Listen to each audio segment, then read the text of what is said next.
Hello everyone, welcome to Daily Current Affairs Analysis at Advait IAS Academy. Today is 27th June 2025. Our Aji current affairs we discuss on prelims and mains perspective. Okay, so there are three topics that we will going to discuss today. So prothom to hoise je bahut news ase recently, very famous. Okay, the India's participation in Axiom missions. Okay, Subhanshu Shukla news ase amar. Okay, আমি discussion কৰিম প্ৰিলিমছৰ কাৰণে important মেইনছৰ কাৰণে important exam mission to ইণ্ডিয়াৰ কাৰণে কি significance বিয়াৰ কৰিছে আমি ডিসকাশন কৰিম then we'll discuss about this parliamentary committees and this Salkham Fossil Park. We'll discuss about it. Okay, these two topics are very important for our upcoming exam. Okay, so let's start the first topic. India's participation in Axiom Mission 4. Okay, so this is the news. আমি যদি চাওঁ যে যেটো আমাৰ Axiom 4 mission আছে তাতে was recently launched to the ISS International Space Station কি কৈছে লঞ্চ কৰিছে by Axiom Space, a Texas based private space startup. Okay, user আছে আজি user আইছে আমাৰ in partnership with SpaceX. Okay, and this marks what NASA's fourth all private astronaut missions to the International Space Station. Okay, আৰু ইন্ডিয়াৰ কাৰণে কিয় important হৈছে Subhanshu Shukla becomes India's second national after Rakesh Sharma in 1984. Okay, so Rakesh Sharma pisot second time or kane kun goise amar Subhanshu Shukla goise International Space Station, very important. Okay, so ami jodi sao this let's discuss about this mission Axiom Mission 4 to become a common details of discussion koru je kun kita amar organization yata collaborate hoye ase Axiom Space USA, NASA, ISRO, India ISRO, USA NASA and European Space Agency. These are the four organizations involving in this mission. Aru yata jikijon crew goise teolok kor hoy US or India, Poland and Hungary. Aru ya main duration to 14 days about to International Space Station. Our mission goals to ki hoy যে to conduct research on microgravity research opor research koibo, technology demonstration and outreach and education, R&D, innovation. Okay, so these are the main goals of the mission. So Axiom 4 missionot kun kikhon country amar jorito hoy ase tar upori kun kita amar organization jorito hoy ase hetu important. SpaceX, okay, this is what Axiom Space, NASA, ISRO and European Space Agency. Okay, these are the four organizations associated with Axiom 4 mission. Okay, tar pisot jodi ami sam je kun kikhon country astronaut goise yata India, USA, Poland and Hungary. Mission duration is 14 days. And these are the main goals: microgravity research kora, technology demonstration and outreach and education. India kane ki significance hobo etu significance for India, the second India national ejon ISS ot goise International Space Station ot goise after the gap of 40 years. Okay, tar upori ami jodi sao scientific advancement enables India scientists to study biological and material behavior in microgravity biological aru material keneke behave kobo hetu study korat Indian scientists hokolok help kobo, support future long duration space mission planning. India jibur amar long duration space mission planning ase hebor amak support koibo. For example ami jodi ko Gaganyaan early 2027 ot ami pothabole ami try kori asu, yes or no? So ami example hisabe Gaganyaanor kotha ami ko parim. So Gaganyaanot amak ki koibo support koibo early 2027 ot. Boost to research ecosystem, so amar research to ki koibo boost koibo, promote koibo. Encourage investment in aerospace, R&D, research and development and startups. Spark interest among youth and academia. Okay, so these are the significance of India. The Axiom 4 missionot jehetu bharator pora jan astronaut participate korise, so yar pora amar ki ami benefit hobo amar bharat borkho keneke labhambanito hobo yar pora. Okay, it will attract India's young generation to amar space STEM eburot amar ki hobo teolokor interest bahibo, more investment in R&D. Okay, aerospace startup ahibo, তাৰোপৰি আমি যদি চাওঁ যে global collaboration highlight India's commitment to international space cooperation okay it highlight that India's commitment to international space cooperation enhance ISRO's global status ISRO global status to ki koibo e promote koibo enhance koibo okay in joint mission and space diplomacy so space diplomacy to India status to improve koibo okay so these are the significance of India okay from axiom 4 mission so আমাৰ কাৰণে এটো important যে ইন্ডিয়াৰ significance কি হয় so আমি যদি কাইলে আমাক ভাইবাত খুদে ওকে যে ইয়াৰ সিগনিফিকেন্স কি হ'ব পাৰে তেতিয়া আমি এইবোৰ কথা ক'ব পাৰিব লাগিব যে স্পেস ডিপ্লোমেসি কথা ক'ব লাগিব global cooperation in space international space কোঅপাৰেশনত okay it will also attract our young and academia okay towards space okay aerospace then R&D investment আমাৰ এইবোৰ সেক্টৰত আমাৰ বাহিব okay fine so সদায় যেতিয়া এনেকুৱা আমাৰ মিশন বো আহিব তাতে আমি ইন্ডিয়া পইণ্ট অফ ভিউ তো আমি চাব লাগিব যে ইন্ডিয়া ইয়াৰ পৰা কেনেকে লাভান্বিত হ'ব বা ইন্ডিয়াৰ কাৰণে কি ইম্পৰ্টেন্ট হয় সেইটো আমাৰ কাৰণে বহুত important basically for civil services examination যাতে আমি এনালাইসিস কৰি পেলাই যাতে আমি আনসাৰটো ক'ব পাৰো ওকে সো এইবোৰ কিৱৰ্ডছ স্পেস ডিপ্লোমেসি এনেকুৱা ধৰণৰ ওয়াৰ্ড বু যাতে আমি গ্লোবাল কোলাবোৰেশন ইন ইন্টাৰনেশ্যনেল স্পেস কোঅপাৰেশনত আমি যাতে এইবোৰ লিখিব পাৰো ওকে নেক্সট আমি যদি চাওঁ যে হোৱাট ইজ ইন্টাৰনেশ্যনেল স্পেস স্টেশনটো কি হয় যায় এটো লো আৰ্থ অৰবিটত অৱস্থিত হয় অন অল্টিটিউড 370 to 460 কিলোমিটাৰ অল্টিটিউডত আছে এটা আৰ্টিফিশিয়াল হ্যাবিটেবল স্যাটেলাইট হয় 1998 ত লঞ্চ কৰিছিলে as a space laboratory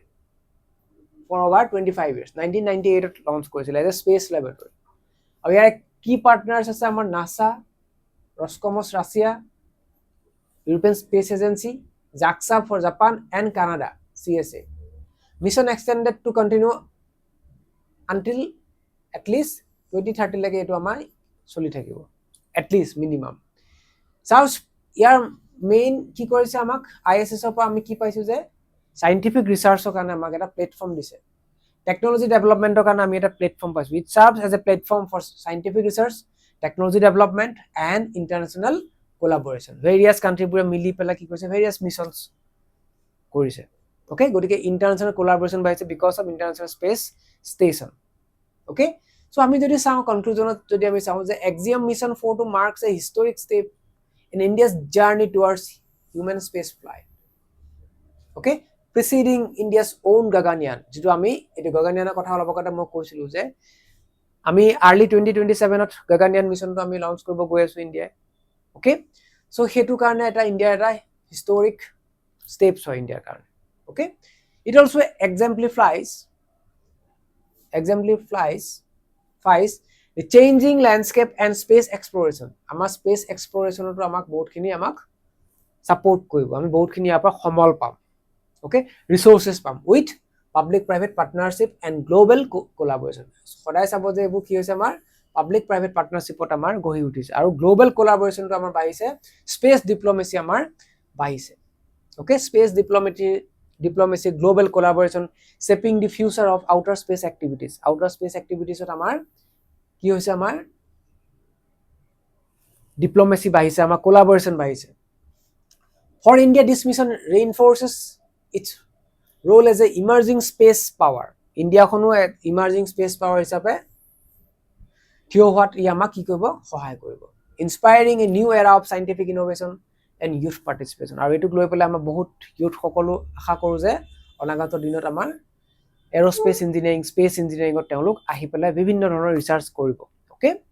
so definitely এটো এটা আমাৰ কাৰণে ইন্ডিয়াৰ কাৰণে এটা বহুত ভাল অপৰচুনিটি হয় ইয়াৰ পৰা আমি বহুতখিনি সমল পাম বহুতখিনি ৰিসোৰ্সেস পাম বুলি আমি আশা কৰিছো আৰু ইয়াৰ পৰা আমাৰ কি হ'ব যে আমাৰ যিটো ইয়ং জেনাৰেচন আছে they will definitely come and join in this sector space sector okay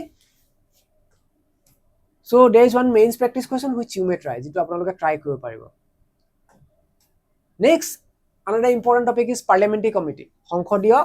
সমিতি সমূহৰ বিষয়ে আমি ডিসকাশন কৰিম recently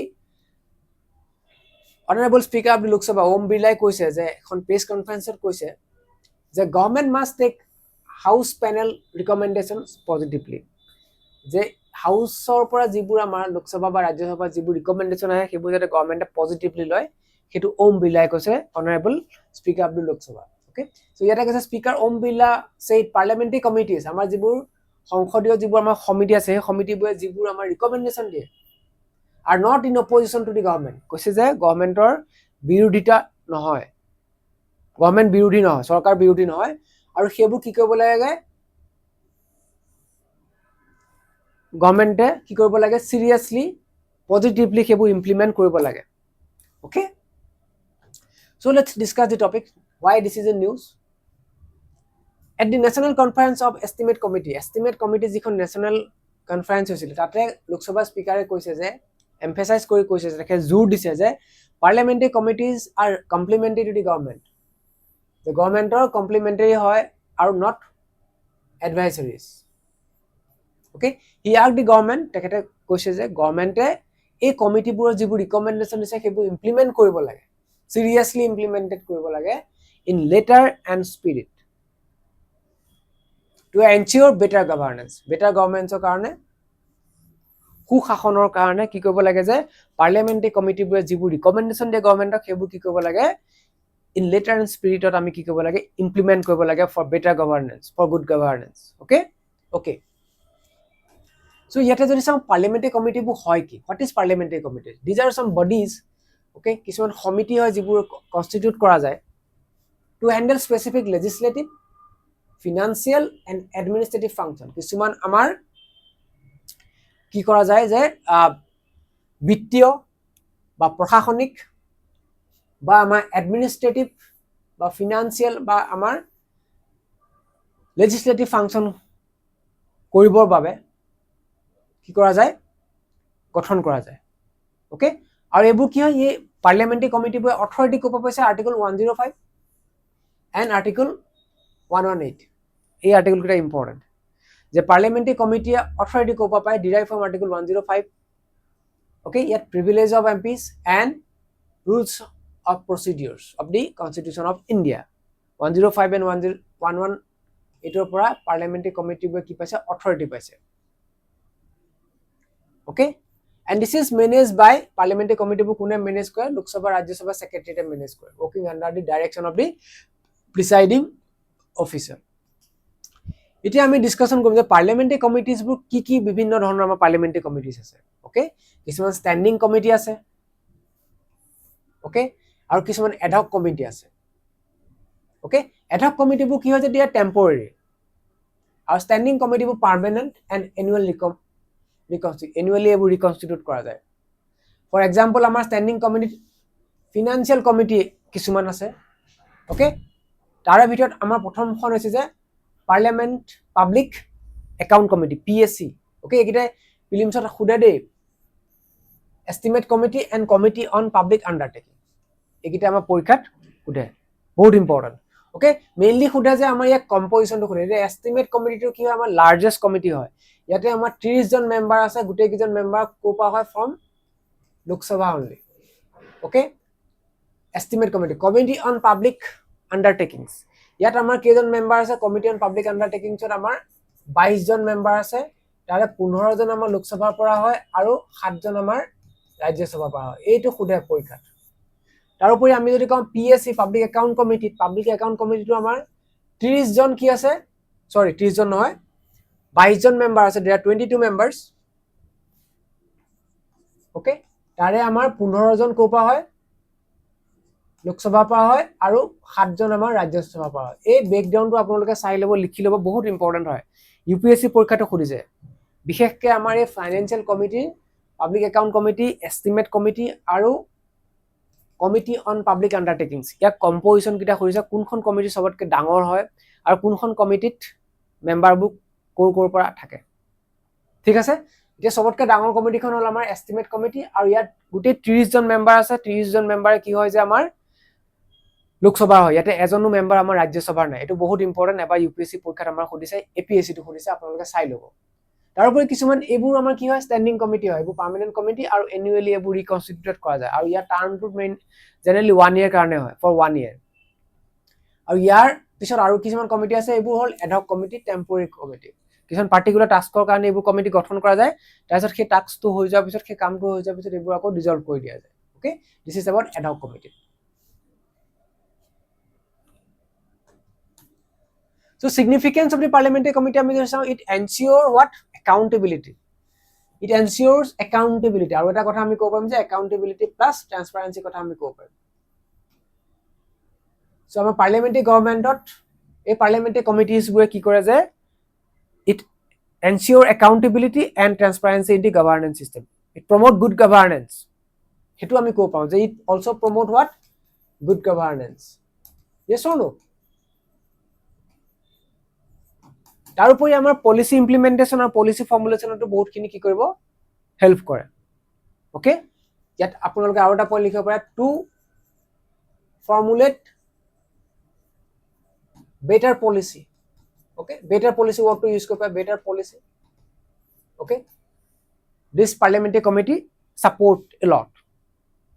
okay then facilitate inform legislation enable MPs to consult with experts, civil society and stakeholders. মানে আমি এটা ইনফর্মড ডিসিশন মেকিংত আমাক help কৰে ওকে দেন মিনি পাৰ্লিয়ামেণ্ট এইবোৰ কি হয় মিনি পাৰ্লিয়ামেণ্ট বুলিও কোৱা যায় কমিটিবোৰক with bipartisan engagement okay then institutional learning and capacity building institutional learning and capacity building acts as a training ground of new MPs যিসকল নতুন MP আহে তেওঁলোকক ট্ৰেইনিং গ্ৰাউণ্ড হিচাপে কি হয় আমাৰ এই পাৰ্লিয়ামেণ্টাৰী কমিটিজবোৰ কি হয় ইউজ হয় যিবোৰ এডহক কমিটি হওক বা আমাৰ যিবোৰ ষ্টেণ্ডিং কমিটি আছে কাৰণ MP বোৰে কি হয় ইয়াৰ মেম্বাৰ হয় গতিকে তেওঁলোকক কি কৰে বেটাৰ পলিসি মেকিংত বেটাৰ ডিসিশন মেকিংত এই কমিটিবোৰে কি কৰে এজ এ ট্ৰেইনিং প্লেটফৰ্ম হিচাপে ইউজ হয় okay very important significance of parliamentary committee transparency and accountability অহাৰ লগতে better policy formulation and implementation okay তাৰপিছত আমি ক'ব পাৰোঁ যে institutional learning and capacity building okay facilitate inform legislation কাৰণ MPয়ে যেতিয়া আমাৰ কিবা ডিসিশন কৰিব যাব ইয়াত আমাৰ কি থাকিব সিভিল সোসাইটি ষ্টেক হোল্ডাৰ্ছ এক্সপাৰ্টৰ লগত ডিসকাস কৰি পেলাই ডিসিশনছবোৰ ল'ব okay so we can right about this things আৰু ইয়াৰ এতিয়া আমি চাওঁ যে পাৰ্লিয়ামেণ্টাৰী কমিটিজবোৰৰ চেলেঞ্জেছ কি আছে what are the challenges limited authority recommendation are not binding the government also এইবোৰ বাইন্ডিং নহয় এডভাইজাৰি টাইপৰ হয় মানে সেইকাৰণে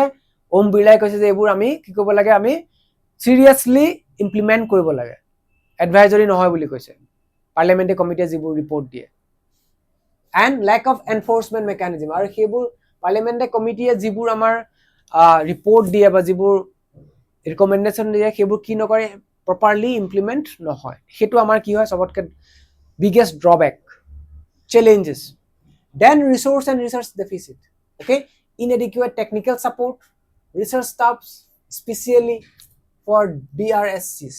okay low attendance okay etu eta biggest challenge hoy average 50% MP attendance in committees meeting versus 80% in parliament 84% in parliament parliamentary committee MP সকলৰ attendance কিমান কৈছে ৰিজনে 50% MP present থাকে কিন্তু পাৰ্লিয়ামেন্টত তেওঁলোক আকৌ 80% above 80% প্ৰেজেন্ট থাকে মানে পাৰ্লিয়ামেন্টাৰী কমিটিত এটেন্ডেন্স মানে তেওঁলোকে পাৰ্টিসিপেশন নকৰে এটেন্ডেন্স মানে কি তেওঁলোকে প্ৰোএক্টিভ বা এক্টিভ পাৰ্টিসিপেশন পাৰ্লিয়ামেন্টাৰী কমিটিত MP সকলে নকৰে তাৰ মানে কি ক'ব পাৰো যে তেওঁলোকৰ কন্ট্ৰিবিউশনটো কি হয় মিগাৰ কন্ট্ৰিবিউশন বুলি আমি ক'ব পাৰো leads to suboptimal deliberation and diluted recommendation আৰু সেই কাৰণে তেওঁলোকে যিবোৰ ৰিকমেন্ডেশন দিয়ে সেইবোৰ ডাইলুটেড বুলি কৈছে যে প্ৰপাৰ বা বেটাৰ ৰিকমেন্ডেশন তেওঁলোকে প্ৰভাইড কৰিব নোৱাৰে কাৰণ তেওঁলোকে কি নকৰে এক্টিভলি কমিটি মিটিংছত তেওঁলোকে পাৰ্টিসিপেশন নকৰে এবসেন্ট থাকে declining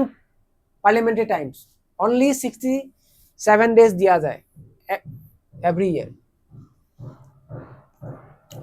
okay only 70%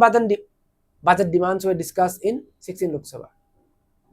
Okay, political interference, member selection influenced by the party loyalty.